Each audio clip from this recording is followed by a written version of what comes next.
আপনি দেখছেন বিনি পয়সায় বিনোদন।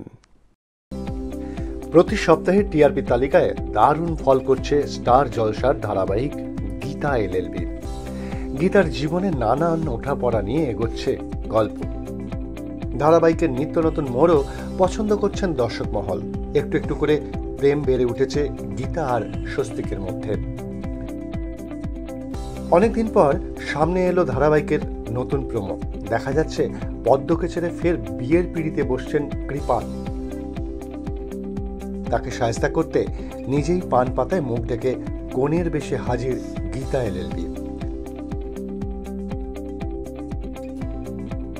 তাকে দেখে চোখ কপালে কৃপালের। গীতা কষিয়ে এক থাপ্পড় মেরে কৃপানকে বলে যে পদ্ম থাকতে অন্যর বইয়ের দিকে নজর দেওয়া অপরাধ। কোর্টের বাইরে যে তার হাত চলে এটাও আরও একবার কৃপানকে সে মনে করিয়ে দিল গীতা এলএলবি। এরপর কি তার উপর প্রতিশোধ নেবে কৃপান? উত্তর মিলবে ধারাবাহিকের আগামী পর্বে। সমস্ত খবর জানতে হলে দেখতে থাকুন বিনি পয়সায় বিনোদন।